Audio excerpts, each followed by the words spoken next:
नमस्ते गुरु जी, जय गुरु जी महाराज, जय गुरु जी सत्संगत जी, शुक्राना गुरु जी महाराज मल्टीलिंगुअल सेवादार टीम आप सबका स्वागत करती है। आज एक बार फिर गुरु जी की ब्लैक संगत गोपाल सेठी अंकल जी संगत शेयरिंग के लिए आए हैं। ये गोपाल सेठी अंकल ही आपको बताएंगे कि आज का दिन गोपाल सेठी अंकल जी के जीवन में कितना महत्वपूर्ण है। I don't wish to disclose, Sethi uncle अपने आप बताएंगे आपको।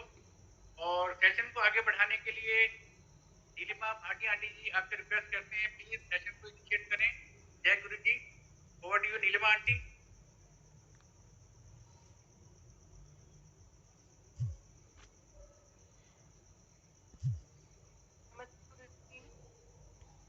मेरी वॉइस ऑडिबल है? You are audible aunty. जय गुरु जी, शुक्राना महाराज, शुक्राना गुरु जी। नमस्ते साथ संगत जी, आई हुई सारी संगत को गुरु जी महाराज की कृपा से आना मल्टीलिंगुअल टीम प्लेटफॉर्म पर एक साथ जुड़े हैं। सबको आई हुई सारी साथ संगत को बहुत प्यार भरा जय गुरु जी। शुक्राना गुरु जी for this blissful session of today, जहाँ पर आज हम फिर से आपकी कृपा से गुरु जी आपकी अपार और अपरंपार जो ब्लेसिंग्स की वर्षा हम सब पर होती है वो सबके सब एक बार फिर से महसूस करेंगे गुरु जी। और आज इसी जर्नी में हम गोपाल अंकल जो अपनी वो प्यारी सुनहरी यादें, वो प्यारे सुनहरे मेमोरेबल दिन जिनकी चमक हमेशा हमेशा दिन दुगनी रात चौगनी बढ़ती रहती, जितना हम याद उनको करते हैं महाराज, वो दिन जो उनके साथ हमने बिताए होते हैं वो और ज्यादा ब्राइट और ज्यादा शाइनिंग हो जाते हैं हम सब के लिए। तो आज हम सब उन सभी शाइनिंग डेज की यात्रा पर चलेंगे और खुद को भी उसी टाइम मशीन में हम आज सब वापस ले जाएंगे जहां पर गोपाल अंकल ने अपने वो दिन जिसकी जर्नी शेयर करेंगे। हम उस सब एहसास और उस विश्वास को आज मजबूत करेंगे फिर से। तेरी रहमतों का जिक्र जितना करूं वो कम है, तेरी रहमतों का जिक्र जितना करूं वो कम है, तेरी दरिया दिली और प्यार का जितना जिक्र करूं वो कम है, तेरे प्यार का वो तीरे नजर आंखें बंद करके भी देखूं और उस तीरे नजर का जिक्र जितना करूं वो कम है। वो मतवाले दिन, वो सुहानी शामें जिनका इंतजार हम बेसब्री से किया करते हैं, उन हवाओं, उन दिन रात की चमक का जितना जिक्र करूं वो कम। So with this, and with folded hands and bowed head, I invite Gopal Sethi uncle on behalf of Shukrana Multilingual team to come and share his blissful journey with Guruji Maharaj, with all of us. I invite you, Gopal uncle. Jai Guruji. जय गुरु जी। गुरु जी के चरणों में साष्टांग प्रणाम और आप सब संगत जी को प्यार भरा नमस्ते। गुरु जी का कोटि कोटि शुक्राना है कि वो समय समय पर हमें अवसर देते हैं कि हम वो यादें ताज़ा करें, जैसा अभी नीलिमा आंटी ने बताया, जो समय उनके सानिध्य में बिताया। और गुरु जी के ही शब्दों में कहें तो सत्संग करण वाले दा भी कल्याण, सत्संग सुनने वाले दा भी कल्याण। तो इस माध्यम से मैं और आप जो भी संगत हम जुड़ रहे हैं, हम सब एक दूसरे का कल्याण पा रहे हैं गुरु जी के आशीर्वाद से, गुरु जी की ब्लेसिंग से, गुरु जी के प्रेम से। अब सुरेश अंकल का धन्यवाद है, मल्टीलिंगुअल प्लेटफॉर्म का धन्यवाद है, नीलिमा आंटी आपका धन्यवाद है और संगत जी आपका धन्यवाद है। और ये विशेष प्रेम है सुरेश अंकल का मेरे प्रति, जो मुझे बड़े प्यार से अपने प्लेटफॉर्म पर जोड़ते हैं, कुछ कुछ सेवा बख्शते रहते हैं। और जैसा उन्होंने कहा, आज मेरे लिए एक विशेष दिन है। आज से ठीक 24 साल पहले हमने गुरु जी के पहले दर्शन पाए। वो दिन था 20 फरवरी, जो आज भी है, 2000 की बात है। मैं ये तो नहीं कह सकता कि मैंने गुरु को पाया। हाँ, गुरु को मुझ पर, हमारे परिवार पर, हम सब पर दया आई। उन्होंने अपनी शरण में हमें सबको बुलाया, कारण कुछ भी रहा हो, लेकिन उन्होंने चुना। ये बहुत बड़ी बात है कि हम उनकी शरण में जा पाएं और उनसे ब्लेसिंग लेकर के अपना जीवन दुरुस्त कर पाएं। ये उन्हीं की कृपा है, असीम कृपा है कि इतनी दुर्लभ वस्तुएं, इतने दुर्लभ एसेंस हमें प्राप्त हुआ। सबसे पहले तो गुरु के दर्शन, और गुरु के स्वरूप में भगवान के दर्शन। भगवान भी कौन? जो अल्टीमेट है, जो सृष्टि के रचयिता हैं, पालन करता हैं और संहारक भी हैं, भगवान शिव, महाशिव। उन्होंने मौका दिया कि उनके सानिध्य में बैठकर हम कुछ समय व्यतीत कर पाए। और संगत जी, ये कोई छोटी बात नहीं है। उनकी ऑरा में बैठ पाना, जितना भी समय व्यतीत कर पाना, वो ऐसे अपनी ओर आकर्षित करती है उनकी ऑरा। और न केवल आकर्षित करती है बल्कि हम सबका कल्याण भी करती है, क्योंकि वो ऑरा ही है जो हमें उनके साथ सच्चा कनेक्शन बिठाने में हेल्प करती थी। उनके द्वारा, अब वो गुरु हैं, ज्ञान देने आए हैं हमको, तो उनके द्वारा प्रत्यक्ष और अप्रत्यक्ष मार्गदर्शन भी मिला। प्रत्यक्ष कुछ ऐसी बातें जो उन्होंने 1-to-1 कही, कुछ ऐसी बातें जो उस समय उन्होंने संगत के साथ हमारे सामने और संगत से कही, और इसके अलावा कुछ ऐसी बातें जो निरंतर चलती आ रही हैं। उनका अप्रत्यक्ष रूप में, दिव्य रूप में उनके जो मार्गदर्शन मिलते हैं वो हमारे भले ही सोच में आते हों या किसी और संगत के द्वारा संदेश प्राप्ति से आते हों। और एक सबसे बड़ी बात, उनका लाड और प्यार। संगत जी, मेरे जीवन में एक कमी रही। I lost my father at a very early age. मैं उस कमी को महसूस करता था, लेकिन गुरु जी ने वो कमी पूरी की। वो जब मुझे गोपाल कह के आवाज देते थे, मुझे ऐसा लगता था मेरे पिता मुझे बुला रहे हैं। तो जैसा मैंने कहा, उनका जो लाड और प्यार, और ये केवल मैं अपनी तो भावना की बात कर रहा हूँ कि भाई मैं, because I was missing something and then he fulfilled my dream or desire or whatever you may call it. लेकिन वो सभी संगत को ऐसा प्यार देते थे, ऐसा प्यार देते थे, नहीं दे रहे भी हैं, कि हमको लगता है कि गुरुजी मेरे हैं और केवल मेरे हैं। उन्होंने हमें तरीका समझाया। गुरु का रोल ही यही होता है कि गुरु हमें सच्चे रास्ते पर डाले। हम सब गृहस्थ हैं, अधिकांश क्या 99.99 हो सकता है, कुछ बिरले ऐसे हों जो गृहस्थ होते हुए भी आध्यात्मिक मार्ग पर तेजी से बढ़ रहे हों, लेकिन हम में से अधिकांश गृहस्थ हैं।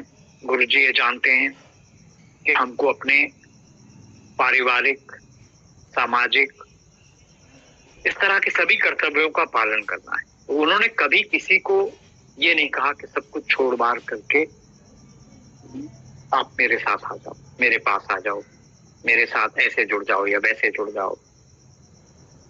उन्होंने डूज तो काफी बताए कि ये करा करो, ये करा करो, ये करा करो, लेकिन बहुत कम ऐसा समय था जब उन्होंने डोंट्स पे कुछ एम्फेसिस किया हो कि ये ऐसा नहीं, समाज में ऐसा करना ठीक नहीं, ऐसा उचित नहीं। ये हमारी अपनी संवेदना पर, हमारी अपनी सद्बुद्धि पर छोड़ दिया और उनसे मार्गदर्शन लेने पर छोड़ दिया कि हमको क्या नहीं करना है।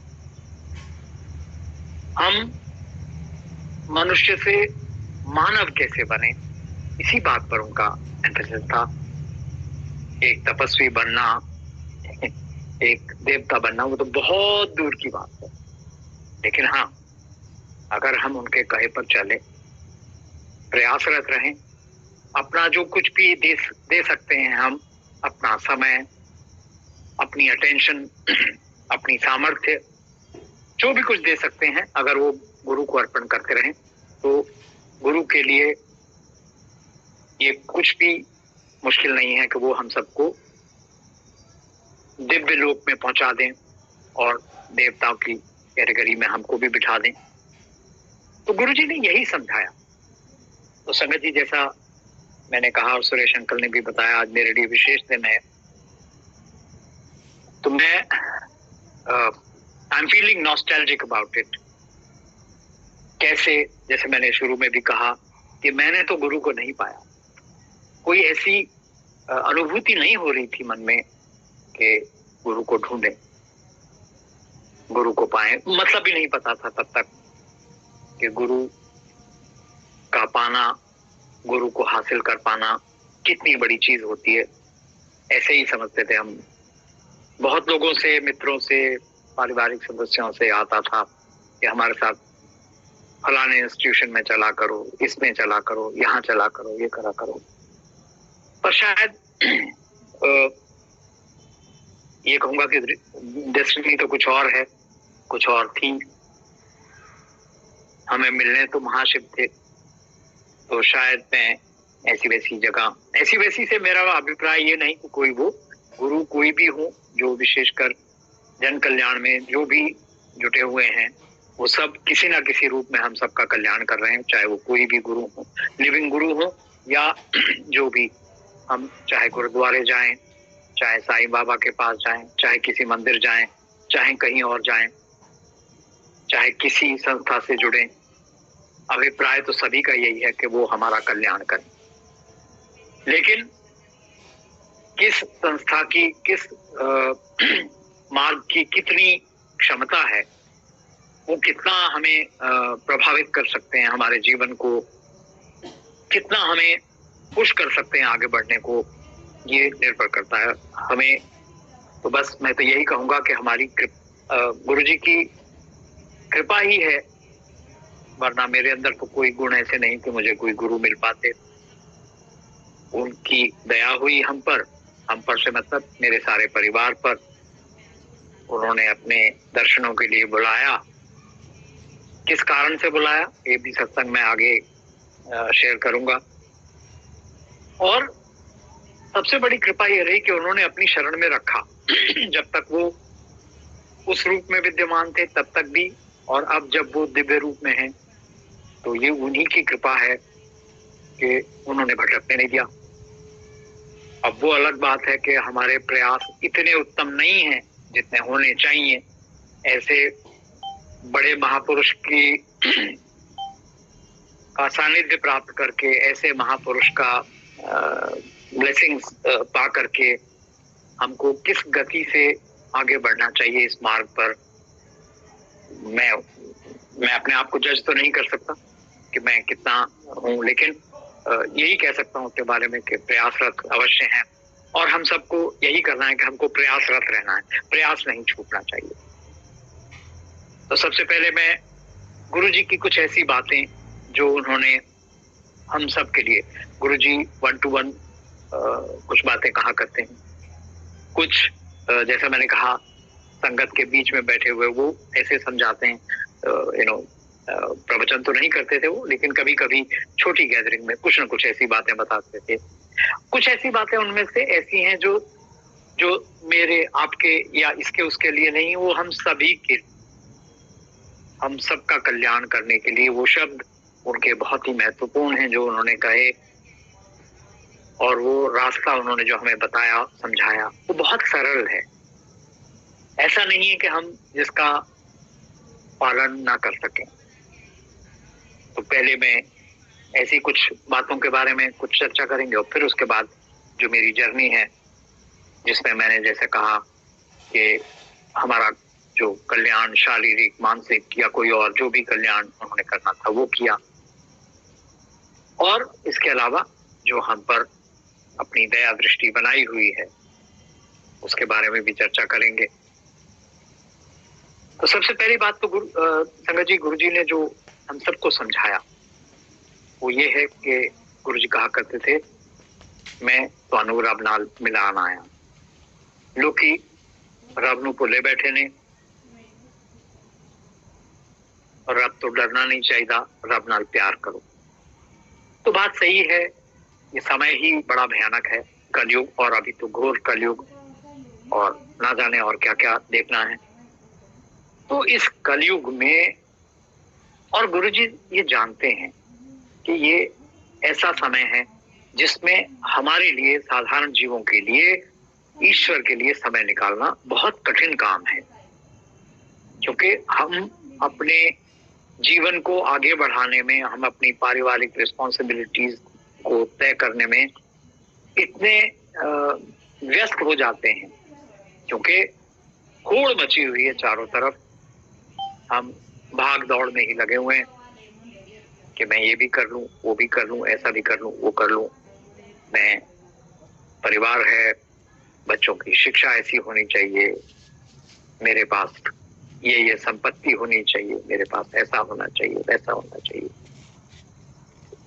इसमें कुछ बुराई नहीं है, समय की मांग है, क्या करें, समाज में रहते हैं तो थोड़ा बहुत झूठी प्रतिष्ठा का सहारा भी लेना पड़ता है। लेकिन गुरुजी ने यही समझाया हमें कि अनंत भागते रहना ये कोई अच्छी बात नहीं। सबसे बड़ी बात उन्होंने हम सबके लिए यही कही, जब भी कोई संगत उनके सानिध्य में गई, उनके संगत में जा पाई, वो कैसे रहते थे, संगत ले आओ, नवी संगत ले आओ। और 2000 की जो मैं बात कर रहा था, 2000 में जब हम जाना शुरू हुए गुरुजी के पास, तो एम्पायर स्टेट में नीचे वाले जो फ्लोर है जहाँ गुरुजी का सिंहासन अभी भी लगा हुआ है, केवल उसी पर सब लोग पूरी संगत आ जाया करती थी। 60, 70, 80, 100, 150 ऐसे ही होता था। गुरुजी ने कभी कोई प्रचार नहीं किया अपने बारे में। यहाँ तक कि जब हम गुरुजी के दर्शन के लिए जा रहे थे तो हमें मालूम नहीं था गुरुजी कैसे दिखते हैं, क्या करते हैं। सिर्फ ब्रीफ एक इंट्रोडक्शन जो हमें लेके गए उन्होंने दिया। तो मैं जो बता रहा था कि वो एम्पायर स्टेट के उसी फ्लोर पे सब हम समा जाते थे। फिर धीरे धीरे संगत बढ़ने लगी, क्योंकि गुरुजी चाहते थे सबका कल्याण करें। ऐसा नहीं कि वो अब कल्याण नहीं कर रहे हैं, अब कर रहे हैं, लेकिन फिर भी वो चाहते थे कि प्रत्यक्ष रूप में आए, उनके दर्शन पाएं और जो कल्याण वो कर सकते हैं किसी को। क्योंकि हम जो सिग्नल हैं वो समझने में हमें बहुत समय लगता है इस जीव को।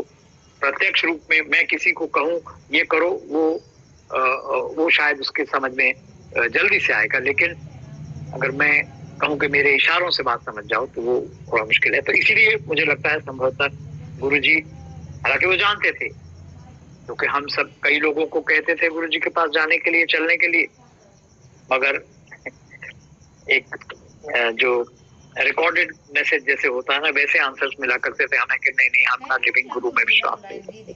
अधिकांश, कुछ लोग बड़ी जल्दी तैयार हो जाते थे, आ जाते थे। तो गुरुजी चाहते थे कि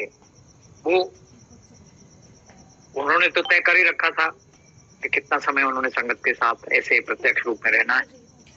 तो वो चाहते थे कि वो ज्यादा से ज्यादा संगत उनके वहां आए, दर्शन पाएं, और क्योंकि वो संगत जो उनके प्रत्यक्ष दर्शन कर पाती है, उनसे प्रत्यक्ष कुछ सुन पा रही है। आज यही हम जो देख रहे हैं उसका परिणाम है कि जो हम सत्संगों के माध्यम से आप सबके साथ बांट पाते हैं अपने अनुभव, अपने एहसास, अपना जो कल्याण गुरुजी ने किया सबके बारे में। तो जैसे कि बात चल रही थी कि गुरुजी ने कहा मैं तो अनुर अपना चुका है, तो वो जैसा बात हम ये भी कर रहे थे कि हम वो समझते हैं इस बात को कि हम कलयुगी जीव हैं, इसीलिए उन्होंने कोई रिचुअल्स में हमें नहीं बांधा। कभी भी किसी को ये नहीं कहा कि तुम ये करा करो, इतने बजे उठा करो, इतने घंटे जप करा करो, इतनी माला फेरा करो, या ऐसा करा करो या वैसा करो, कुछ नहीं कहा। उन्होंने बस सिंपल बात ये कही कि रब को याद करा करो, किसी भी समय याद करा करो। बहुत सत्संगों में आपने सुना होगा गुरुजी आंटियों को कहते थे, आंटी लिपस्टिक लाते वक्त भी जो गुरु ਨੂੰ याद रखें ताई गल बनेगी। यानी कि कोई भी घर का कोई भी काम करते समय हम अगर रब को ध्यान रखें तो सबसे बड़ी बात तो ये होगी कि हम जो कुछ भी कर रहे हैं वो गलत नहीं होगा। हम चाहे परिवार में आपस में बैठ के बातचीत कर रहे हैं, चाहे हम कार्य में अपने ऑफिस में बैठकर अपने सबऑर्डिनेट्स को या अपने सीनियर्स को कुछ बातचीत कर रहे हैं, या कोई भी काम कर रहे हैं।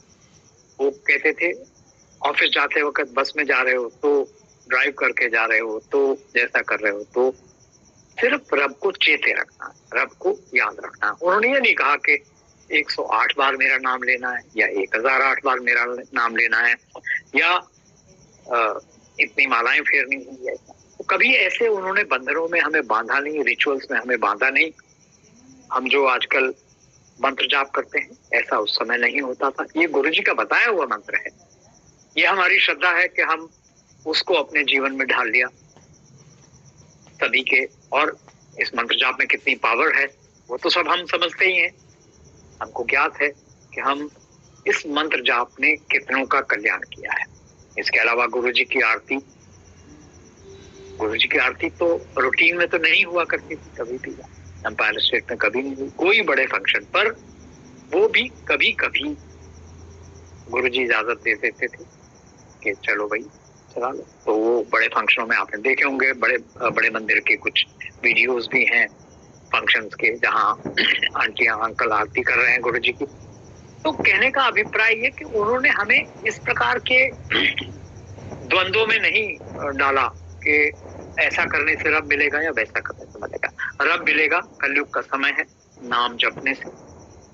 हाँ, ये जरूर कहते थे कि बहुत माड़ा समय आने वाला है, आ रहा है, अपने आप को बचा के रखो। और बचेंगे हम तभी जब हम ईश्वर का नाम लेते रहेंगे, पाठ करते रहेंगे, जप करते रहेंगे। पाठ किसी भी स्वरूप में हो सकता है। तो सबसे बड़ी बात तो गुरुजी ने ये कही।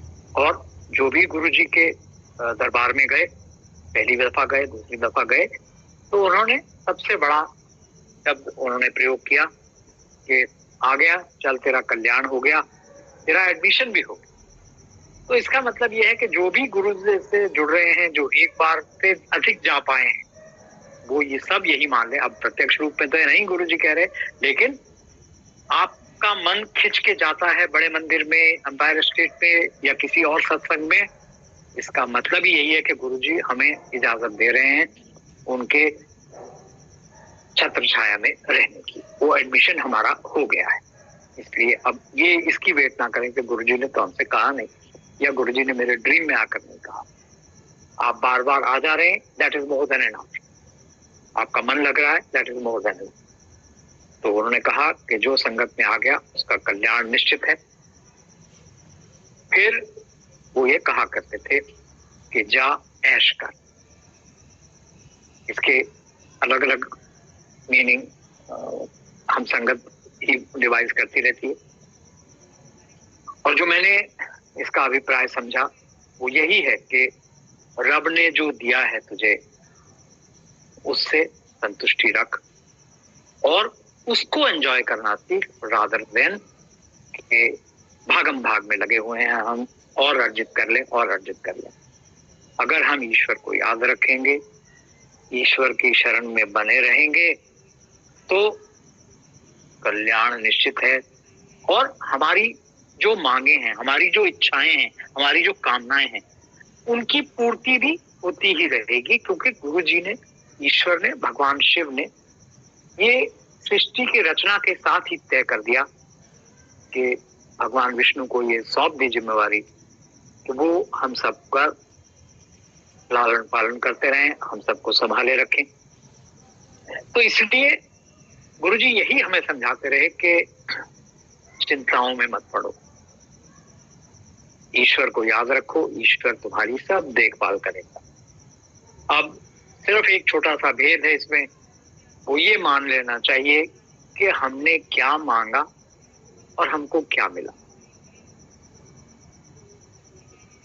अब हर चीज हमारे मांगे अनुसार मिलती नहीं, मिल भी जाती है अगर हम ज्यादा खुश करते हैं। हम घर में भी देखते हैं, अपने पिता से कुछ कहते हैं, वो पाते हैं या नहीं ला पाते, वो तो हमारे पिता के सामर्थ्य की बात है, लेकिन जो हमारा परम पिता है उसके सामर्थ्य में तो कोई कमी नहीं है। लेकिन वो हमें देते इसलिए नहीं है कि वो शायद हमारे लिए उचित है। अगर ये भेद हम समझ लें, ये समझ पाए कि अगर रब ने नहीं दिया कुछ जो मैंने चाहा, तो इसका मतलब है उसमें मेरा और अधिक कल्याण है। क्योंकि ऐसा आपने सुना होगा कई बार, कहते हैं कि मन का चाहा हुआ मिले तो बहुत अच्छा, और मन का चाहा हुआ ना मिले तो और भी अच्छा, क्योंकि वो मेरे मन का चाहा नहीं है, वो ईश्वर के मन का चाहा है कि वो ना मुझे मिले। तो इसलिए ये कंटेंटमेंट और ये एक विश्वास, ये भरोसा कि रब सदा मेरे साथ है, रब मेरा कल्याण कर रहा है, रब मुझे ऐसा मेरे जीवन में कोई अभाव नहीं रखेगा, ये विश्वास करना बहुत जरूरी है हम सबके लिए। फिर उन्होंने कुछ बातें ये कही, हमारे कल्याण के लिए बताया कि सेवा करया करो, सिमरन करया करो, दान करया करो। इनको हम संकुचित भाव से नहीं देखें। सेवा किसी भी प्रकार की सेवा हो सकती है, कैसी भी सेवा हो सकती है, कहीं भी सेवा हो सकती है। हम शारीरिक रूप में कहीं कुछ काम कर सकते हैं, वो अच्छी बात है। हम किसी को कोई मॉरल सपोर्ट दे सकते हैं, वो एक अच्छी बात है। हम किसी को कोई आर्थिक सहायता कर सकते हैं, वो भी एक सेवा है। अब दान से अभिप्राय ये नहीं है कि इंस्टीट्यूशन ए में दान करना है या बी में करना है या किसी मंदिर, गुरुद्वारे, मस्जिद, चर्च में करना है, वो संकुचित नहीं। भाव ये कि अपने आय का एक हिस्सा जो भी आप डिसाइड करें, ये उन्होंने ये भी नहीं बांधे, हालांकि हमारे जो शास्त्रों में विधान है कि एक दशांश जो है 1/10 ऑफ आवर, बट उन्होंने कोई ऐसे बंधन नहीं बांधे। उन्होंने कहा कि सेवा में प्रवृत्त हो, सिमरन करते रहें। और सिमरन जैसा कि अभी हम बात कर रहे थे, वो किसी भी प्रकार का सिमरन हो सकता है, जरूरी नहीं है कि एकांत में बैठकर वो करना है। उसके एक अलग अभिप्राय है, उसके एक अलग लाभ है। वो it should not be discounted कि नहीं, ऐसा नहीं। लेकिन अब होता क्या है कि हमें समय मिलता नहीं, हम भूल जाते हैं फिर कि भाई रब को याद ही करना है। तो कहते हैं रब को याद करो, सबसे पहली बात यह है। फिर अगर आप समय निकाल सकते हो, अमृत वेला, नो प्रॉब्लम, बहुत अच्छी बात है। एकांत में बैठकर थोड़ी देर समाधि लगाकर नाम जपना, बहुत अच्छी बात है। तो इन सब से नहीं, लेकिन केवल ये मान लेना कि वो सिर्फ वही करना जो है वो रब का नाम लेना है, उससे उस जो गलत फहमी से हमें गुरुजी ने दूर किया। और उन्होंने कहा दान दिया करो। दान केवल दान पात्र में डालने से नहीं होता, किसी को भी जो भी जरूरतमंद है उसको अगर हम आर्थिक सहायता कर सकते हैं तो करनी चाहिए। तो ये कुछ बातें ऐसी थी जो गुरुजी ने हमें समझाई, ताकि हम, जैसा मैंने एक बार पहले भी कहा, कि हम मनुष्य से मानव कैसे बने, हमारे अंदर मानवता कैसे जगे। वो ऐसे ही जगेगी जब हम कुछ करके अच्छे कर्म करेंगे। और वो कहा करते थे अक्सर, चंगा बंदा बन, चंगे कर्म करया कर। तो वो सबसे बड़ा एम्फेसिस उनका इसी तरफ था कि हम अच्छे बने। अच्छे बनेंगे तो रब हमारे साथ ही रहेगा। रब कहीं दूर है नहीं, रब हमारे साथ ही है। केवल हम उसको भुला देते हैं, उसको भूल जाते हैं, उसको खो बैठते हैं। जैसे बच्चा मेले में जाता है ना, अपने माता पिता से विमुख हो जाता है, अपनी वो दुनिया की मेले की चकाचौंध में रम जाता है। वो देखने लगता है कि यहाँ गुब्बारे लगे हैं, यहाँ लाइटें लगी हैं, झूले झेल रहे। हमारी भी अवस्था वैसी है। हम उस परम पिता परमात्मा को भूले बैठे हैं इस सांसारिक चकाचौंध में। तो ये उन्होंने कुछ बातें कही। तो संगत जी, ये ऐसी बातें जो हम सबके काम आने वाली हैं, इन पर अगर हम आगे बढ़ें। तो अब मैं अपनी जर्नी जो जिसके लिए आज का ये सत्संग में इकट्ठे हुए हैं हम सब, वो मैं आपके साथ शेयर करना चाहता हूँ। छोटे छोटे सत्संगों में मैं बहुत सारे सत्संग आपके साथ बांटता हूँ, जो क्योंकि गुरुजी ने हमारे, और गुरुजी ये भी जानते हैं कि कलयुग में हम शारीरिक, मानसिक और अनेक प्रकार की पीड़ाओं से दुखी हैं। हम कंपटीशन से दुखी हैं, हम ईर्ष्या से दुखी हैं, हम जिस गति से हमको चलना चाहिए उस गति से नहीं पहुंच पा रहे हैं, कहीं तो उस बात से भी दुखी। तो हर प्रकार के दुख हमने सहेजे हुए हैं, अपने पास सहेज के रखे हुए। तो गुरुजी ने हमारे सबको अब गुरुजी ने रब से जोड़ना है, तो उन्होंने हमें कुछ न कुछ छोटी छोटी टॉफी के रूप में या लॉलीपॉप के रूप में समझ लीजिए, हमारी ये जो समस्याएं हैं ना, ये अपने ऊपर ले ली, हमें पता भी नहीं लगने दिया। हम में से अधिकांश कोई ना कोई किसी न किसी कारणवश गए, किसी की शारीरिक कठिनाइयां थी, किसी की मानसिक कठिनाइयां थी, किसी की सामाजिक कठिनाइयां थी, किसी के व्यवसाय ठीक नहीं चल रहा था, किसी का जॉब ठीक नहीं चल रही थी। तो ऐसा करते करते हम अपने जीवन में अनेक अनेक समस्याओं को लेकर दुखी थे। तो उन्होंने हम सबका यही सबसे पहले कल्याण किया कि हम सब पहले इधर से विमुख होंगे तभी तो रब याद आएगा। वो कहा करते थे, मैं सबसे पहले आपके शारीरिक कष्टों को दूर करता हूं, फिर उसके बाद आपका जीवन कैसा है, कैसा चलना चाहिए, क्या है, उस ओर वो अपनी अटेंशन देते थे। तो संगत जी, मैं बात है 2000 की, जब मेरी वाइफ काफी समय से शारीरिक कठिनाइयों में थी, उनको बहुत से रोग आए हुए थे, शुरू हो गए थे कोई लगभग 18 साल पहले से, 1982 से कुछ ऐसी प्रॉब्लम्स आनी शुरू हुई जो तब तो साधारण दिखती, लेकिन वो बढ़ते बढ़ते काफी बड़ी होती गई और 2000 आते आते तक इनकी 5 मेजर सर्जरीज हो चुकी थी। कानों से सुनना बहुत कम था, खाना कुछ खाया नहीं जाता था। अवस्था एक ऐसी समझ लीजिए कि कैंडल चल रही है, वो जलते जलते कब तली में लग जाएगी, बुझ जाएगी, ऐसी ही कुछ अवस्था बनी हुई थी। काफी विषमताएं चल रही थी, बच्चे छोटे थे, तो समझ नहीं आ रहा था क्या करें। हर तरह का treatment, allopathic, homeopathic, Ayurvedic, Unani and so what, everything has been tried but nothing work. तो गुरुजी ने देखा होगा, उनको दया आई हमारे पर। एक मेरे कोलीग हैं, उनके माध्यम से हमें पता लगा कि गुरुजी हैं, एम्पायर एस्टेट में बैठते हैं, वो जाया करते थे, उनका परिवार सब जाते थे वहां। तो उन्होंने देखा कैसे कैसे कल्याण करते थे गुरुजी सबका। तो जब उन्हें पता लगा मेरे इस के बारे में, तो उन्होंने हमें ये मार्ग दिखाया, धन्यवादी हैं हम उनके। हालांकि गुरुजी कहा करते थे, कोई किसी को गुरु के पास नहीं ले जा सकता, ईश्वर के पास। ईश्वर का बुलावा आता है, गुरु का बुलावा आता है, तभी ये संभव होता है। तो वो लेके गए, हमें बताया सब कुछ कि वहां जाना है, गुरुजी हैं ऐसे हमारे, उनके यहाँ बहुत लोग, बहुत संगत के कल्याण हुए, तो आप भी चलिए। हम भी गए, उन्होंने सब समझा दिया क्या करना है क्या नहीं करना है। तो ये चलते हम, जैसा मैंने जो आज कारण बना है ये आज इस सत्संग का, सुरेश अंकल का मैं एक बार फिर से धन्यवाद करता हूँ। उन्होंने याद रखा इस बात को कि ये आज विशेष दिन है और आपको मेरे को मैसेज आया उनका, मैंने स्वीकार कर लिया कि भाई जरूर इस दिन महाराज का गुणगान करना तो एक अलग ही बात है। And as I said, I am feeling nostalgic about it.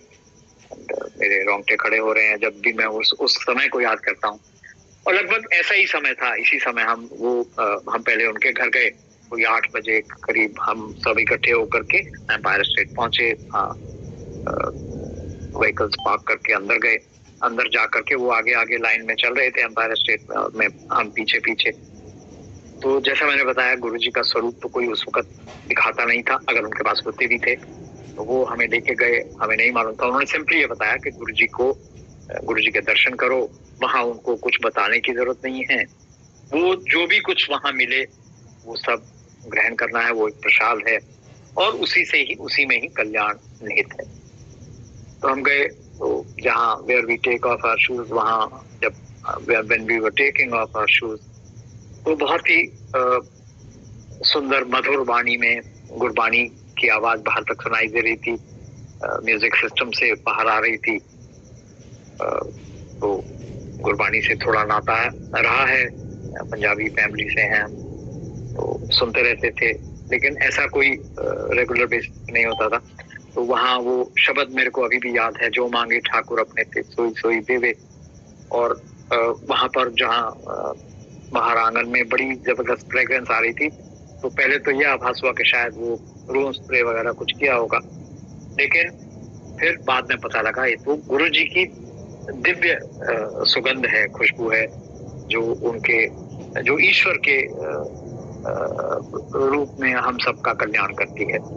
तो हम गए अंदर जैसे ही, और जैसा मैंने कहा, उनको एक प्री कंसीव्ड नोशन होते हैं हमारे मन में कि गुरु के पास जा रहे हैं, वो कैसे होंगे, कोई दाढ़ी बड़ी होगी, गेरुए वस्त्र पहने होंगे, ऐसा होगा, कुछ प्रवचन करते होंगे, कुछ पुड़िया दे देंगे, कुछ भी ऐसा बोल देंगे कि ये करा करो, ऐसा ना करा करो। तो ऐसी भावना लेकर के हम गए। तो अंदर जैसे ही जाकर के वो जब मुड़े गुरु जी की तरफ उनको प्रणाम करने के लिए, तो उनका स्वरूप देख करके तो भाव विभोर हो गए। ऐसा स्वरूप कभी कल्पना से बाहर था हम सबके,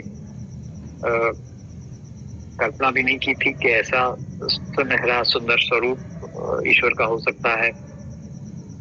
क्योंकि ईश्वर से तो नाता, जैसे मैंने कहा, वो बहुत थोड़ा वैसे ही होता है, एक सांसारिक नाता होता है कि हाँ जी, वो तस्वीरों में देख लिया, मंदिर में धूप बत्ती जला दी, अगरबत्ती जला दी, घंटी बजा दी, या कभी कभी मंदिर गुरुद्वारे कहीं दर्शन के लिए चले गए तो चले गए। तो यहाँ आकर के उनको देखा, माथा टेका, तब बैठ गए, चाय प्रसाद आया वो पिया। फिर उसके बाद उस समय गुरुजी 7 दिन संगत होती थी, गुरुजी ने अपने गुरुजी बुला अक्सर क्या almost every day he would give prasad, अपने हाथों से वो प्रसाद देते थे। उस दिन कड़ा प्रसाद था, उन्होंने बुलाया सबको, हमको प्रसाद मिला, हम सब और वो प्रसाद लेकर के सब बाहर आकर के बैठकर प्रसाद ग्रहण करके प्रसाद दिया। आंटी को बहुत समय लगा उस प्रसाद को कंज्यूम करने में, क्योंकि गुरुजी एक हाथ से जो प्रसाद देते थे वो हमारे दोनों हाथों में दोनों हाथों में समाता नहीं था। और आंटी के लिए तो वो एक तरह से एक पूरा मील था, वो भी एक दिन का नहीं, कई दिनों का, because aunty is not been eating. उनकी जो मेडिकल इश्यूज थे उसकी वजह से वो खाना बाहर की तरफ आता था। उनको डॉक्टर्स की तरफ से हिदायत थी कि सोने से 2 घंटे पहले कम से कम, ज्यादा से ज्यादा 7 साढ़े 7 बजे तक खाना खा लेना चाहिए, इंक्लाइन बेड पे सोना चाहिए, ऑयली खाना नहीं खाना चाहिए, स्पाइसी खाना नहीं खाना चाहिए। तो ये सब हिदायतें थी मेडिकल। लेकिन वहाँ कड़ा प्रसाद मेरा, फिर उसके थोड़ी समय बाद लंगर किया हमने, जैसे कैसे आंटी ने थोड़ा बहुत मुझे भी शेयर करना पड़ा।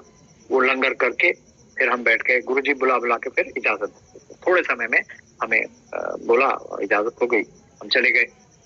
घर पे बच्चे छोटे थे, स्कूल गोइंग थे, उनको जा करके वो उत्सुकता से वेट कर रहे थे कि गुरुजी के बारे में हम उनको बताएं। उनसे बातचीत करते करते अब हम थोड़ा परेशान थे, क्योंकि रात को 8:30-9 बजे कड़ा प्रसाद खाया, 9 बजे के बाद लंगर किया। तो everything which was not medically prescribe to us, कि भाई ये जो मेडिकली ठीक नहीं था हमारे लिए, आंटी के लिए, वो सब हुआ। तो थोड़ी चिंता थी मन में। ऐसा करते करते, बातें करते करते हम सो गए। नींद आ गई। सुबह 7 बजे जब आंख खुली तो मैंने आंटी की तरफ इशारा किया, पूछा उनसे इशारों में कि क्या ठीक रहा। तो everything was went all right. तो सबसे बड़ा विश्वास उसी दिन, पहले दिन हो गया कि ऐसा कुछ नहीं हुआ। अब उन्होंने जो हमें लेके गए थे, उन्होंने हम समझा दिया था कि हम पहली बार आपको ले जाएंगे, उसके बाद we will not compel you to come, it's your will, your wish. आप आना चाहें आप आते रहें, हमारे साथ जाना चाहें वो दैट इज ओके, बट आप। तो खैर गुरुजी की मेहर रही, गुरुजी की ब्लेसिंग्स पहले दिन से ही मिल गई। आप हमें एक विश्वास मन में बिठा दिया गुरुजी ने कि हम सही जगह पहुंच गए हैं। उसके बाद से जाना शुरू हो गया, सिलसिला वही चलता रहा, वही चाय प्रसाद लंगर ये सब चलता रहा। अब मन में एक हलचल चल रही है कि गुरुजी से कुछ कहा नहीं हमने आंटी के स्वास्थ्य के बारे में। तो अब हालांकि इन दिनों में जितने भी दिन हम गए हैं सब कुछ हुआ है, सब खाना खाया। आंटी तो वैसे खाना खाती ही नहीं थी रात का, तो विशेषकर तो सब कुछ हो रहा है। और फिर जो प्रॉब्लम्स हुआ करती थी वो हो नहीं रही हैं अब। इसके बावजूद भी मन दिल है कि मानता नहीं। और गुरुजी भी हैं, वो सब कुछ तो बाकी पूछ रहे हैं, कहाँ से आते हो, क्या करते हो, कहाँ जॉब करते हो, वो सब कुछ पूछा उन्होंने, नाम क्या है, आंटी का नाम क्या है, और सब कुछ बाकी जो पूछना था पूछा। लेकिन वो जानबूझ के शायद उन्होंने ये नहीं पूछा कि हाँ भाई, और वो पूछते भी नहीं थे किसी से कि भाई क्यों आया। वो लोग हम जैसे मूर्ख लोग अपने आप से ही जाके उनको बताते थे। तो ऐसे करते करते बड़ी दुख चल रही थी अंदर। एक दिन हिम्मत करके माथा टेका और गुरुजी से बस ये कहने की कोशिश ही की थी कि गुरुजी आंटी की तबीयत, तो बस वो डांट पड़ गई गुरुजी से। गुरुजी ने कहा कि मैं कोई ऐसे अस्पताल खोल के रख लिया। तो वो बात समझ में नहीं आई, थोड़ा हर्ट भी कर गई कि अरे मैंने तो गुरुजी क्या कहा, गुरुजी से तो यही कहा ना कि आंटी की तबीयत ठीक नहीं है। हम यहाँ आते हैं, सत्संग सुनते हैं, अनेकों संगत के जो यही बताते हैं कि उनका हार्ट कैसे ठीक हो गया, उनका कैंसर ठीक हो गया, उनका ब्लड प्रेशर ठीक हो गया, उनका ये ठीक हो गया। और मैंने अगर कहने की प्रयास किया तो गुरुजी ने मुझे डांट दिया और कहा कि मैंने कोई हॉस्पिटल नहीं खोला। वो बात बाद में समझ में आई कि गुरुजी का अभिप्राय क्या है उसमें। तो खैर ऐसे चलता रहा। फिर एक दिन गुरुजी ने बुलाया, बड़ा मंदिर देखा? नहीं गुरुजी। तो शिवरात्रि थी, 4 मार्च की है, 4 या 5 मार्च की थी उस वक्त।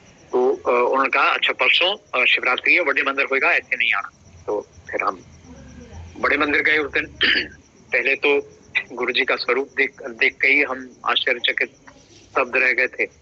मंदिर देखा तो और चकाचौंध, और आंखें चुंधिया खुल गई हमारी कि मंदिर ऐसे भी होते हैं जहाँ केवल और केवल भगवान शिव की 2 मूर्तियां लगी हुई हैं, एक बाहर एक अंदर। गुरु नानक जी की तस्वीर लगी हुई है, गणेश जी बाहर द्वार पे विद्यमान हैं, और कोई घंटे नहीं बजाने, कोई पूजा की थाली नहीं ले जानी, कोई पूजा अर्चना ऐसे हमको नहीं करनी।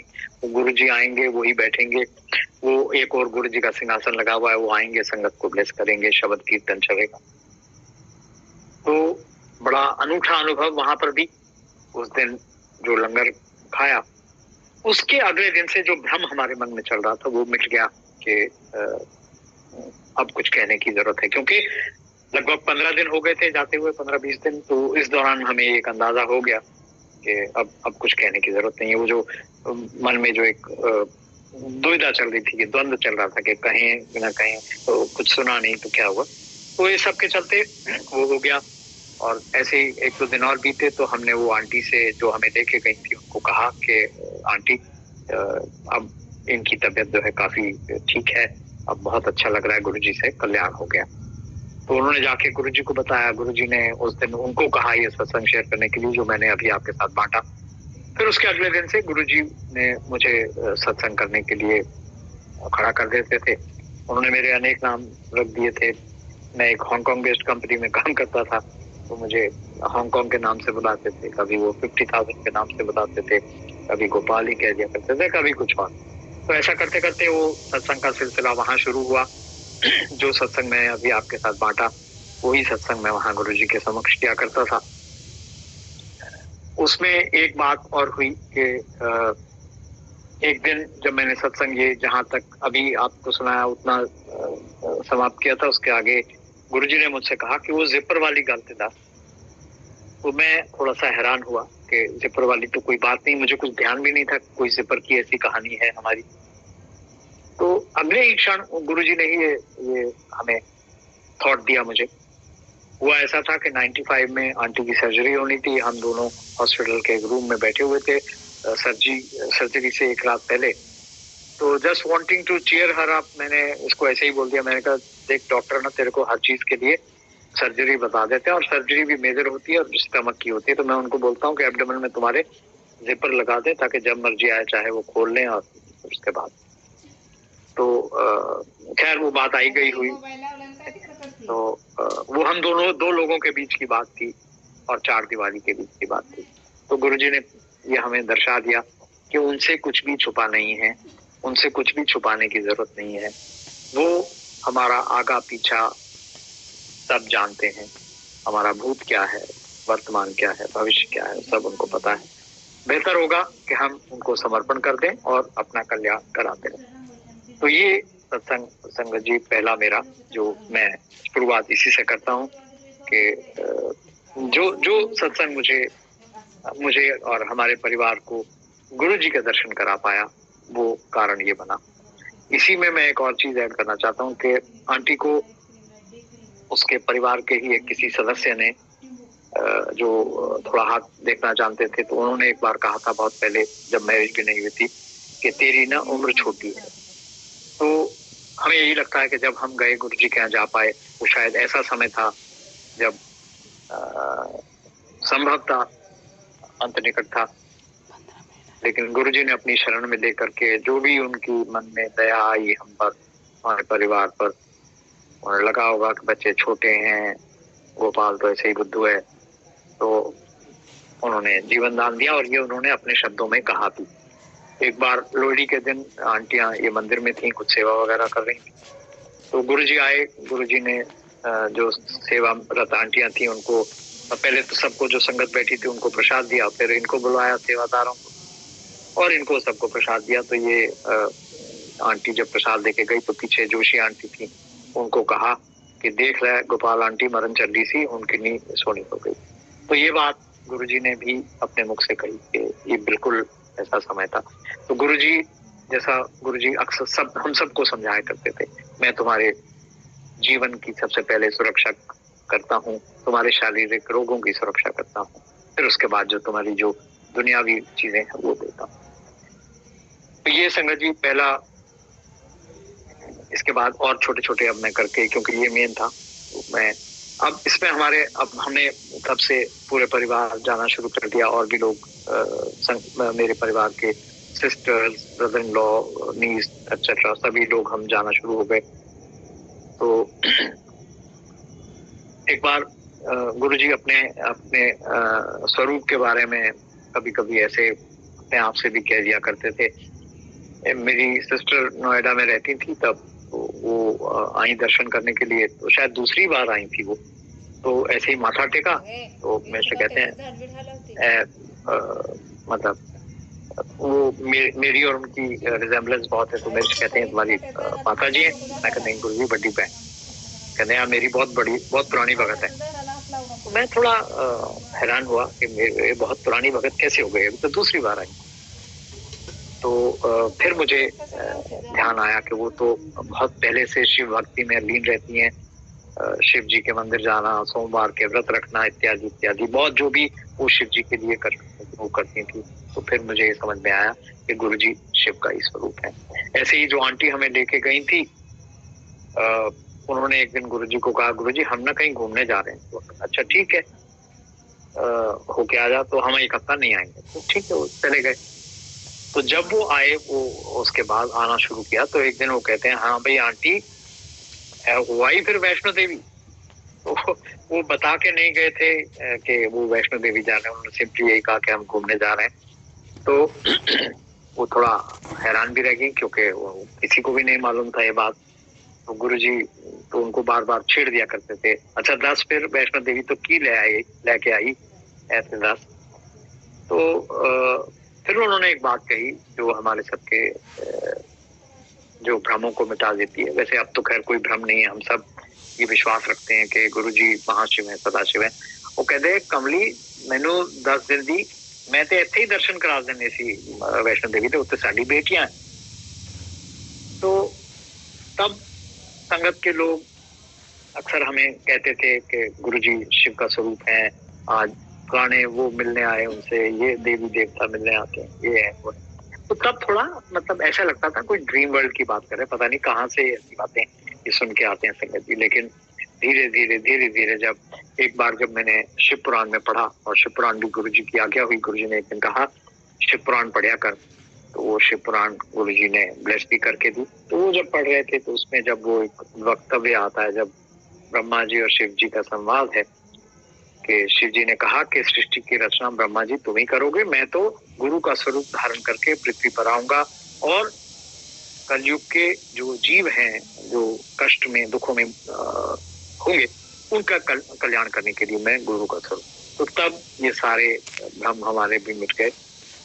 नई संगत इसीलिए मैं कहता हूँ कि वो हम सबसे हायर स्टेज पर हैं, क्योंकि उन्होंने सीधे उनको रब मान के वहां मंदिर जाते हैं, और इस भरोसे के साथ जाते हैं। लेकिन क्योंकि हम तो गुरु हैं, पहले तो यही मतलब, वो तो ठीक है, मैं दुखी था, परेशान था, तो मुझे लगा कि चलो यहाँ भी, लेकिन हम में से अधिकांश लोग तो वही लेटेस्ट ट्राई के उसमें ही जाते हैं ना कि चलो, लेकिन अब पता है प्रत्यक्ष रूप में तो नहीं है, लेकिन उनका जो दिव्य रूप है, उनका जो दिव्य स्वरूप है, मंदिर की जो ऑरा है, बड़े मंदिर में गुरुजी कहा करते हैं कि मैंने यहाँ 12 ज्योतिर्लिंगों की ज्योति की शक्ति समाहित की है, इसके आसपास से भी जो गुजरता है उसका कल्याण निश्चित है। तो ये संगत जी, ये कुछ ऐसा था।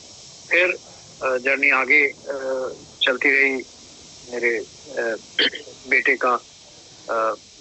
तो गुरुजी से तब छोटी छोटी बातें भी हम अपनी जो अपने हिसाब से हमारी बुद्धि तो जितनी है उतनी है पूछ लिया करते थे। गुरुजी बेटे को पढ़ाना है तो क्या करना है, बेटी को पढ़ाना है तो क्या करना है, और ये कैसे करना है, वे कैसे करना है। तो ऐसी मतलब अब वो हमें अब जब मुड़ के देखते हैं तो वो मूर्खता, हमें अपनी मूर्खता का आभास होता है कि महापुरुषों से ये ऐसी बातें पूछी जाती हैं क्या। लेकिन गुरुजी भी भोले भंडारी उस सब चीज को हमारे जो मन में जो कुछ भी चल रहा होता था उनका निवारण कर देते थे, हमारी तसल्ली कराते थे। तो वही बात उनके लाड और प्यार की। तो मैं अपनी बेटी का आपको सत्संग शेयर करता हूँ कि ये 2006 दिसंबर की बात है। गुरुजी ने उसको, हम सब गए, परिवार के सभी लोग गए थे, बेटी का बर्थडे था अगले सुबह। हमने कहा चलो गुरुजी से ब्लेसिंग लेते हैं। गुरुजी से ब्लेसिंग ली, माथा टेका, तो गुरुजी कहते हैं कुड़ी दा ब्याह करते। तो मैं कहा ठीक है गुरुजी, अब आपकी आज्ञा हुई है, अब निर्देश हुआ तो हो जाएगा। तो ऐसा करते हुए हम वहां से जब आज्ञा हुई उसके बाद फिर बड़े मंदिर गए, बड़े मंदिर से माथा टेक के हम आ गए। तो 2007 में मई में गुरुजी की महासमाधि हो गई। गुरुजी हालांकि इस बीच 2-3 बार उन्होंने पूछा भी कुड़ी ब्याह नहीं किया। तो मैं कहा गुरुजी अब आपकी आज्ञा हुई है, अब देख रहे हैं कोई। तो एक दिन कहते हैं वो मुंडा से लग गया। अब हम सब तरफ तहकीकात कर ली, कोई किसी को मुंडा लगा हो। I asked my daughter if you have somebody in mind, so there was nothing doing. तो ऐसा करते करते उन्होंने गुरुजी की महासमाधि हो गई। 2010 में जाकर के एक ऐसा समय आया जब मतलब हमें एक लड़के के बाद लर्न अबाउट अ बॉय, अपनी बेटी के थ्रू ही पता लगा। तो हम उससे मैं मिला भी और we approved of that relationship. लेकिन आंटी की तसल्ली नहीं हो रही थी। वो यही इसी सोच में थी कि गुरुजी ने तब कहा था मुंडा लग गया, कौन सा मुंडा, ये वही है क्या है। तो ऐसा करते करते दुविधाएं चल रही थी। तो एक दिन आंटी को ड्रीम दर्शन हुए गुरुजी की संगत में बैठी हैं, गुरुजी से प्रसाद लेने जब गई हैं तो गुरुजी इनको फिर वही सवाल फिर वही बात कहते हैं कि कुड़ी दा ब्याह कर दे। तो इन्होंने बोला कि गुरुजी मुंडा ते लभ्या नहीं। और नहीं, वो मुंडा उन्हें लभ लिया। दिस टाइम ही सेड मुंडा उन्हें लभ लिया। तो देन शी गॉट कन्विंस्ड। और फिर उसके बाद गुरुजी की कृपा से जून 2010 में बेटी की शादी हुई। And the best thing is कि जिस दिन गुरुजी ने ब्लेस किया था, जब हम बड़े मंदिर गए उसके बाद और वापस आ रहे थे, तो दैट बॉय जो ये दोनों एक कोर्स इकट्ठा कर रहे थे। She was living in Delhi, he was living in Bombay. वहां से नोट्स एक्सचेंज करने के लिए कोई ये मैसेजिंग वगैरह किया करते थे। डिडंट नो ईच अदर, देखा भी नहीं था। लेकिन उसका उस सुबह में, यानी कि बड़े मंदिर से निकलते वक्त, the first person to call her on her birthday to wish her was this boy. तो ये गुरुजी हैं, जानी जान हैं, वो सब हमारे कल्याण करते हैं। उन्होंने ही मार्ग प्रशस्त किया उसकी शादी का, उसके विवाह का, और ऐसे हुआ। फिर ऐसे ही मेरे बेटे का एडमिशन की बात जब हो रही थी, कॉलेज स्कूलिंग करके जब कॉलेज में एडमिशन होना था, तो ही अप्लाइड एवरीवेयर इन दिल्ली। तो कहीं कुछ ज्यादा बड़ी बात बन नहीं रही थी। तो इतने में एक एडमिशन हुआ BBA में इन अ कॉलेज इन पुणे। तो मैंने कहा ठीक है, इसको दूर भेजना है तो गुरुजी से आज्ञा गुरुजी से पूछ लेते हैं, परमिशन ले लेते हैं। जैसे मैंने कहा कि गुरुजी से उस वक्त हम गुरुजी आज्ञा भी देते थे और उनसे पूछ लेते। तो मैंने पूछा गुरुजी ऐसा एडमिशन हो गया पुणे? ना कोई लोड नहीं, दिल्ली एडमिशन करा, दिल्ली पढ़ावांगे। तो अब दुविधा ये थी कि दिल्ली के तो एडमिशन ऑलमोस्ट क्लोज थे। खैर लकीली गुरुजी की कृपा ऐसी बनी कि कॉलेज में एडमिशन में एक लिस्ट पहले आ भी गया था इसका नाम, मगर ये 3rd लिस्ट में आया था इवनिंग कॉलेज में, मगर ये जा नहीं पाया टाइम से। तो फिर वो भी मिस आउट हो गया। लेकिन फिर वो गुरुजी की कृपा ऐसी होनी थी कि गुरुजी ने मतलब कुछ और लोग एडमिशन वहाँ कैंसिल हुए तो उन्होंने फिर इसको बुलवाया कि भाई तुम आ जाओ अपना एडमिशन करा दो। तो ये गुरुजी की मेहर थी। फिर एक और मैं सत्संग आपके साथ शेयर करता हूँ। मेरी एक नीस है जो यूके में रहती है, वो और उनके हस्बैंड दोनों मेडिकल प्रोफेशन में, हस्बैंड प्रैक्टिसिंग डॉक्टर हैं और वो रिसर्च वगैरह में। तो उनकी मैरिज हुई थी 95 में, मगर they didn't have a child. तो 2006 में वो आई हुई थी यहाँ, जैसे मैंने कहा वो यूके में रहते हैं, यहाँ आए हुए थे। तो उन्होंने मुझे कॉल किया कि गुरुजी के मंदिर जाना है। मैंने कहा हाँ आ जाओ, हम तो डेली जाते ही हैं, तो आप आ जाओ। तो उन्होंने बोला कि मुझे ना आपको गुरुजी से बात करनी पड़ेगी, मुझे ट्रीटमेंट लेना है और गुरुजी की ब्लेसिंग मिलनी चाहिए। मैंने कहा देखो गुरुजी की ब्लेसिंग तो वैसे ही है, कहें या ना कहें, लेकिन गुरुजी डजंट लाइक कि हम हर बात उनको कहें। तो अगर वो कुछ मौका देते हैं तो बड़ी अच्छी बात है, नहीं तो ब्लेसिंग तो है ही है, तुम आ जाना और मन को प्रार्थना कर देना। तो हम सब गए। उन्होंने उस लड़की ने माथा टेका, मैं पीछे था, तो मेरी तरफ देख के कहते हैं ओना दी कुड़ी है। मैं कहा हाँ गुरुजी। अच्छा चंगी कुड़ी है थे। तो अब ये दो बातें करके उन्होंने मुझे प्रॉम्प्ट कर दिया कि मैं उनसे कहूँ। तो मैंने उनसे वो बात कही। मैंने कहा ऐसा है गुरुजी, इसने ट्रीटमेंट लेना है तो आपकी ब्लेसिंग लेने आई है यूके से। अच्छा कादा ट्रीटमेंट? तो देन आई नरेटेड। तो he thought for a while, paused, फिर कहते हैं अच्छा चलो जान तो पहले ना लोटा ब्लेस करा लेगी। लोटा उन्होंने लोटा ब्लेस किया गुरुजी ने। मैंने पूछा उनसे, मैंने कहा गुरुजी अब ट्रीटमेंट इसका क्या करना है? कहने लगे जो मैं करना थी वो मैं करता, जो डॉक्टरों ने करना वो उन्होंने कर दे। तो ये करते हुए फिर वो ट्रीटमेंट मतलब चली गई वापस। अब फिर वही बात 31 मई को महासमाधि हो गई। अब कैसे करें? कुछ दिनों बाद न्यूज मिली दैट शी इज एक्सपेक्टिंग। तो बड़ा अच्छा लगा कि चलो गुरुजी की ब्लेसिंग है और ये तो होना ही था। मगर वो काफी कॉम्प्लिकेटेड प्रेगनेंसी थी उनकी, ठीक नहीं चल रहा था। She delivered a baby girl in the 7th month itself. Doctors को compulsorily they had to deliver the baby because काफी complicated थी, बेबी को नरिशमेंट नहीं मिल रहा था अंदर। तो उन्होंने उसको जन्म दिया।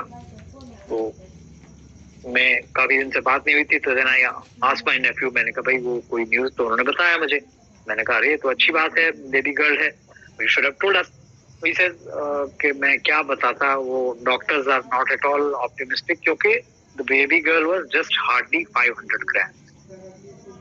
उसके बचने की कोई आसार डॉक्टर्स को नहीं दिखाई दे रहे थे मेडिकली, और उन्होंने कहा कि अगर सर्वाइव करती भी है तो क्या बॉडी का कौन सा फिजिकल पार्ट फंक्शन करेगा कि नहीं करेगा, mentally she be progressing well और नॉट, वी डोंट नो। कोई लिम्स उसके खराब होंगे या क्या होगा, क्या काफी कुछ दुविधाएं थी। तो खैर उस लड़की ने मेरे को वो बच्ची की फोटो भेजी, बड़े मंदिर जाके माथा टेका। तो खैर वी वर ऑप्टिमिस्टिक। गुरुजी, मैं और वो मेरी नीस, हमको पूर्ण विश्वास था कि गुरुजी ने दिया है तो कोई उसमें कुछ संदेह का कारण नहीं है। और वही देखिए आज ये बात है नवंबर 2007 की, when this baby girl was born, and now it is March 24. She's about 17 years old. Very, very intelligent girl. सब कुछ नॉर्मल है उसके साथ। She is little, मतलब उसकी फिजिक जो है वो थोड़ी वैसी है क्योंकि वो अंडर नरिश्ड थी जब पैदा हुई। लेकिन other than that everything is pretty much fine, normal, better than normal one should say. और गुरुजी की कृपा से she is a good student. अभी वो स्कूलिंग कंप्लीट करने वाली है।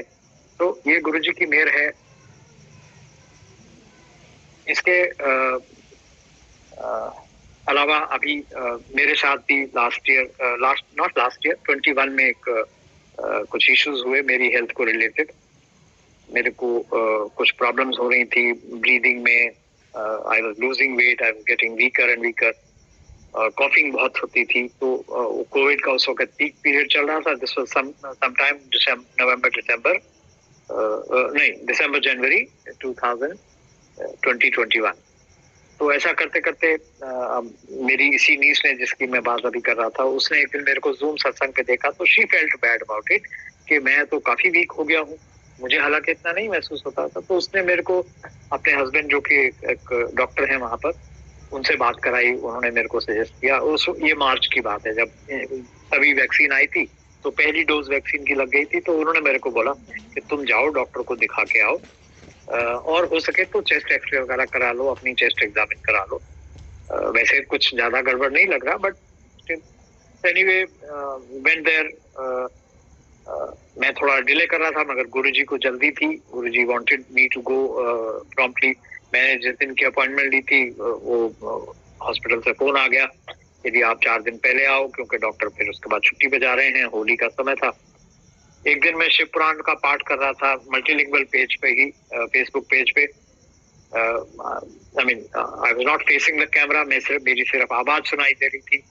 और उस पे जैसे होता है, लोग कमेंट करते हैं, तो उसमें से कोई कमेंट वही होते हैं, जय गुरु जी, ओम नमः शिवाय, thank you, this that. But एक कमेंट बड़ा वियर्ड सा था। Nobody knew me, he had not seen my face, and the comment was get well soon. तो मुझे लगा कि कुछ जल्दी करनी चाहिए, और वही हुआ when I went to see the doctor. अब पहले तो उसने भी सारा एग्जामिन किया, तो पता लगा कि कोई ऐसी खास प्रॉब्लम वाली बात नहीं है। आपको कुछ हम वो विटामिन प्रिस्क्राइब कर देंगे, कुछ ये ले लो, वो ले लो, और मतलब खांसी के लिए ये कर देंगे, उससे इम्प्रूव होना चाहिए। फिर उसके बाद अगर कोई इन्वेस्टिगेशन करनी है तो 2 हफ्ते बाद कराएंगे। I said my nephew has recommended to go in for chest x ray. तो पहले तो वो डॉक्टर कहता है कि चेस्ट एक्सरे से कुछ ज्यादा रिवील नहीं होगा, हम कराएंगे तो सीटी कराएंगे। ठीक है, बट फिर पता नहीं उसको 5 मिनट बाद क्या हुआ, फिर वो while he was writing the prescription, वो फिर मेरे पास आया। उसने मेरी फिर दोबारा से चेस्ट एग्जामिन की, और जब लंग्स एग्जामिन कर रहा था तो उसको ही फाउंड समथिंग एमिस। तो उसने मेरे को बोला, अच्छा चलो आप कह रहे थे ना, तो चेस्ट एक्सरे करा लो। चेस्ट एक्सरे आया, एक्सरे करा के उनको दिखाया, तो ही सेड के इसमें कुछ गड़बड़ है, तो इसको हम सब्सटेंशिएट कराते हैं, करा के आप सीटी करा। Anyway, I went the next day, got the CT done. Doctor was on leave that day.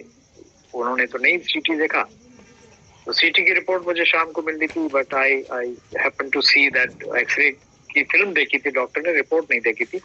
तो मैंने सोचा रिपोर्ट कलेक्ट कर लूं। So when I saw the report, तो उसमें मेरे रिपोर्ट में ये आया कि मेरे को एक there is a thing called pneumothorax, एक डिजीज का नाम है, वो है, जिसमें मेरा जो एक लेफ्ट साइड का जो लंग है वो टोटली कोलैप्स कर गया है। I was on 1 lung at that time. तो ये समझ में आया कि मुझे किसी पल्मोनोलॉजिस्ट को कंसल्ट करना है। तो वो अपॉइंटमेंट वगैरह ली, उन्होंने वो ट्रीटमेंट बताया। उन्होंने एक्सप्लेन किया कि आपको परफोरेट करके साइडवेज 2 ट्यूब डालेंगे अंदर, वहाँ जो लंग के एरिया में जो एयर एक्यूमुलेट होगी उसको बाहर करेंगे, तो उससे लंग जब एक्सपैंड होगा तो पता लगेगा कि क्या प्रॉब्लम है, क्यों लंग कोलैप्स हुआ, उसके अंडरनीथ कोई इन्फेक्शन है या नहीं है। पर गुरुजी हैं, गुरुजी की कृपा है।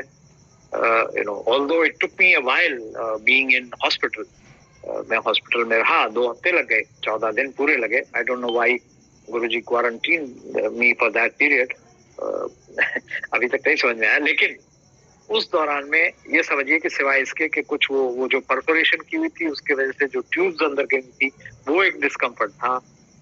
अदर देन दैट कुछ होती थी वो कुछ वो इंजेक्शन लगा जाते थे, हर दूसरे दिन कोई एक्सरे होता था। ये करते करते तो to cut the story short, मेरा जब उन्होंने वो प्रोसीजर किया तो लंग एक्सपैंड होना शुरू हो गया। 2-3 दिन में वो अच्छे खासा एक्सपैंड हो गया। उन्होंने अंडरनीथ भी देखा, कोई उनको इन्फेक्शन नजर नहीं आया, कुछ नहीं। तो जो प्रिकॉशनरी जो मेडिकेशन चल रही थी वो चलती रही। लेकिन दुविधा एक थी कि वो जब वो ट्यूब निकालने की कोशिश करते थे, उसको क्लैम्प करते थे, तो वो लंग जो है वो वापस मुड़ना शुरू हो जाता था।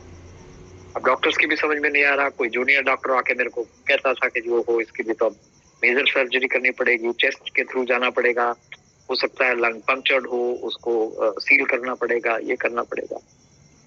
बट गुरुजी और वो बड़े डॉक्टर भी गुरुजी के भक्त हैं। डॉक्टर खिलनानी, वो गुरुजी उनके घर सत्संग करके आए हुए, तो वो शांत थे, उनको कुछ नहीं लग रहा था। तो मैं उनसे पूछता भी था तो वो मुझे कुछ जवाब नहीं देते, तो कहते अच्छा देखो अभी देखते हैं, अभी कुछ नहीं है। उन्होंने बल्कि जूनियर डॉक्टर को डांट दिया कि तुमने क्यों डरा दिया पेशेंट को कि तुम्हारी मेजर सर्जरी करनी पड़ेगी, अभी कोई ऐसा डिसीजन नहीं। लेकिन गुरुजी की कृपा, अचानक से एक दिन एक रात को क्या हुआ कि मैं ड्रीम में देखता हूँ कि मेरे बेड पे एक छोटा सा स्नेक है, वो मेरे साइड में जिस साइड में परफोरेशन हुई थी उस साइड को टच करता हुआ चला गया। And I narrated this to my son, तो ही सेड कि पापा अब आपका ये सब कल्याण हो गया और ये अब ठीक हो जाएगा। और वही हुआ उस दिन जब उन्होंने क्लैंप किया ट्यूब को, तो उसके बाद वो जो लंग कोलैप्स होना शुरू होता था वो नहीं हुआ। एक दिन उन्होंने और देखा, एक्सरे वगैरह करा, उन्होंने बोला 10% रह गया, ये जाकर के अब घर ठीक हो जाएगा। उसके बाद कई जो एक्सरे वगैरह कुछ कराए या जो भी पीएफटी वगैरह कराया उसमें सब में नॉर्मल आया। And it's been almost 3 years now, ये अप्रैल 21 की बात है। तो गुरुजी की कृपा है, गुरुजी मेहर है, हम सब पर अपनी ऐसी मेहर बनाए रखते हैं कि जैसा मैंने कहा कि वो इस कारण से कि हम ईश्वर से कनेक्टेड रहे, वो ईश्वर के द्वारा रची हुई सृष्टि में अपने मिरेकल्स हमें दिखाए रहते हैं। वो दिखाते हैं हमें समय समय पर कि ये ईश्वर की कृपा से ही संभव है। ये जितने भी मैंने आपको अभी तक सत्संग शेयर किए उनमें यही एक भावना मिलती है कि वो आपके हर एंगल को टच करते हैं। वो मेरी, जैसे मैंने आपको बताया, अपनी बेटी के मैरिज के बारे में बताया, बेटे के कॉलेज एडमिशन के बारे में बताया, अपनी आंटी का मेडिकल, मेरा मेडिकल इश्यूज, मेरी नीस का वो जो मुझे लगता है वो जो गुरुजी ने जो पॉज दिया था वो शायद वो नहीं था हमारे भाग्य में, लेकिन उन्होंने भाग्य से उस भाग्य को बड़ा करके उसमें वो दिया, गिफ्ट दिया उस बच्ची को, और वो दोनों माँ बेटी अभी मतलब बड़े अच्छे थे। तो ये गुरुजी हमें यही समझाते हैं इन सत्संगों के माध्यम से। एक और मेरी जॉब का भी सत्संग है। गुरुजी मुझे बड़े मंदिर मिले, मतलब मिले नहीं, मतलब मैं गया हुआ था तो गुरुजी आए, तो वहाँ वो मुझे कहते हैं कि तू अपना काम कर ले। उन्होंने मुझे वो ब्लेसिंग दी। फिर एक दिन कहते हैं कि अपना काम भी करना है, जॉब भी नहीं छोड़नी, वो भी ब्लेसिंग हुई। और उसका नतीजा ये देखिए कि ये ब्लेसिंग कब की, 2003 या 4 की बात है, आज 2024 तक मैं अभी गुरुजी की कृपा से आई एम स्टिल एक्टिव। गुरुजी ने अपना काम भी कराया हुआ है, जॉब भी चल रही है, चलती रही है अभी तक। तो ये गुरुजी जो है हमारे, जैसा मैंने कहा, हमारे सारे ऐसे ही हमारे बच्चों का, वी हैव 2 grandchildren नाउ। बेटी के एक बेटा है which is about 6 years old, एक बेटा है, उनका भी एक बेटा है, वो अभी 1.5 साल का है, और उसकी भी एक बड़ी ब्लेसिंग की है। वो लोग आए हुए थे यहाँ 21 में। हाँ, तो वो जैसा होता है आजकल बच्चों को, आप कहते हैं कि फैमिली एक्सपेंड करो। तो वो आए यहाँ, हालांकि उस वक्त कोविड चल रहा था, लेकिन गुरुजी की कृपा से वो बड़े मंदिर जा करके दर्शन कर पाए, और गुरुजी की कृपा से वो एम्पायर, मंडे का दिन था, एम्पायर स्टेट दोनों कपल गए, और गुरुजी ने उस वक्त उनको ब्लेस किया, और उनको एक बेबी, 1 साल बाद एक बेबी मिला। तो ये गुरुजी की कृपा है। हमारा सारा जो जीवन चक्र है उसको वो नियंत्रित किया हुआ है। गुरुजी हमें कोई भी अगर कार्य सौंपते हैं, जिम्मेवारी वो लेते हैं, कराने की जिम्मेवारी वो लेते हैं।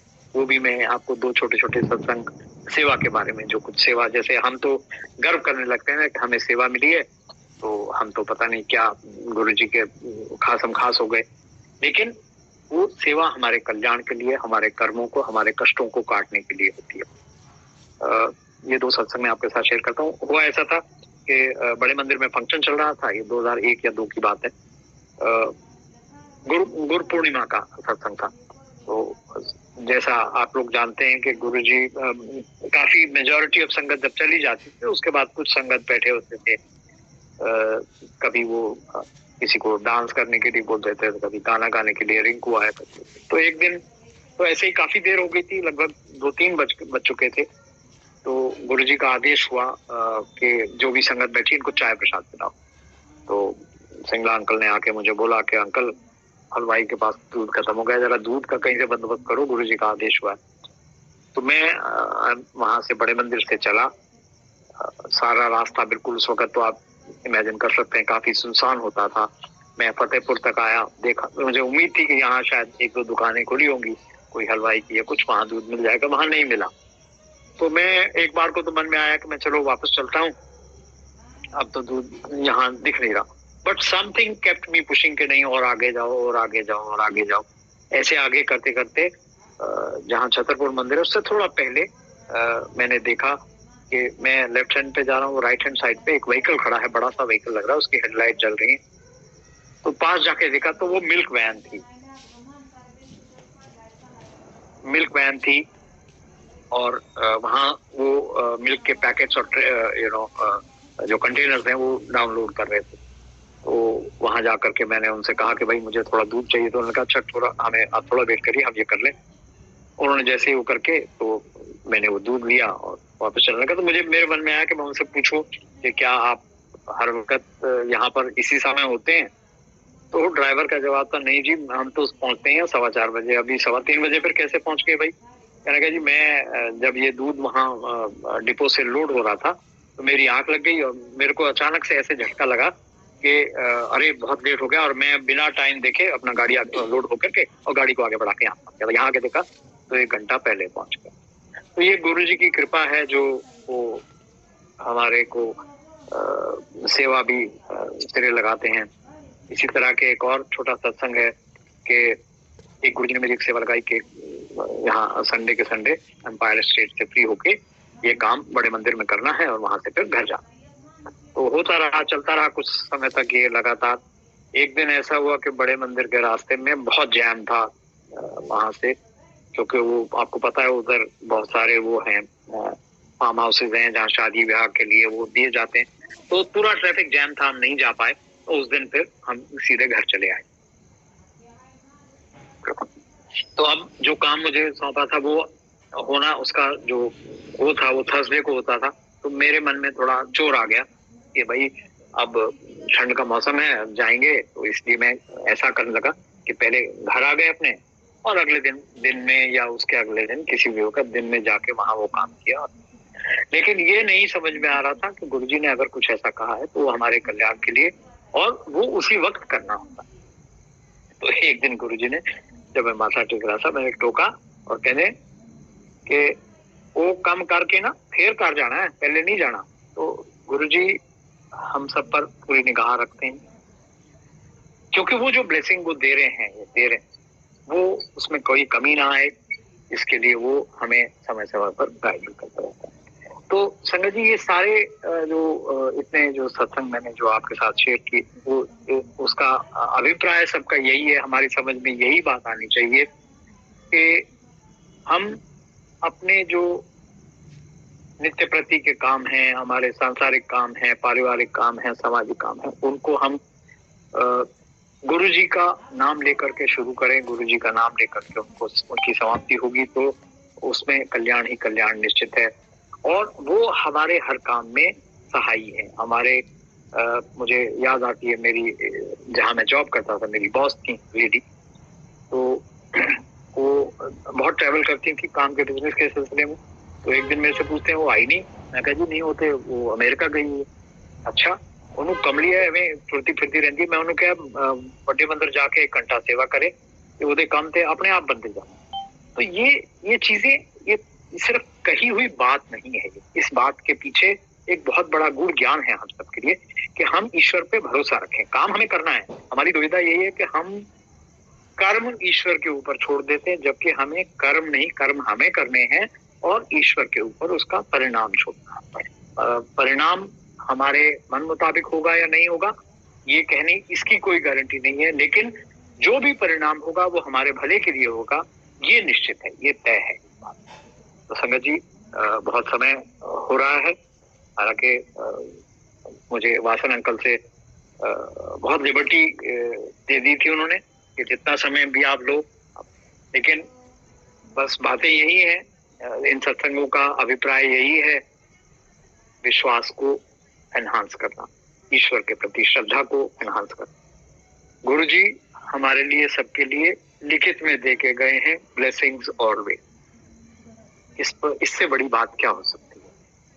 हमको बस उस पे यकीन करना है, उस पर विश्वास करना है, और गुरु जी के बताए हुए मार्ग बहुत सरल मार्ग है, इसको कॉम्प्लिकेट ना करें। हम हमारे ही हाथ में है किसी सरल चीज को कॉम्प्लेक्स बनाना या कॉम्प्लेक्स को सरल बनाना। गुरु का हाथ हमारे ऊपर है, गुरु की कृपा हमारे ऊपर है, उसमें कभी भी किसी समय भी कोई कमी नहीं है। और जैसा मैं बार बार यही कह रहा हूं कि परिणाम हमारे मन मुताबिक होगा या नहीं होगा ये कहना मुश्किल है, लेकिन हमारे हित में होगा ये दृढ़ता के साथ हम कह सकते हैं, जैसे भी हो। तो संगत जी, इसी के साथ अब आज का सेशन हम यहाँ पर संपन्न करते हैं। मैं मेरे द्वारा कोई ऊंच नीच, कोई अटपटी बात कहीं निकल गई हो या कोई अभद्रता हुई हो तो उसके लिए मैं गुरु जी से और आप सबसे क्षमा याचना करता चाहता हूँ। आप सबका कल्याण हो, हम सबका कल्याण हो, गुरु जी से यही अरदास हर वक्त करते रहते हैं हम। तो आज्ञा दीजिए। जय गुरु जी।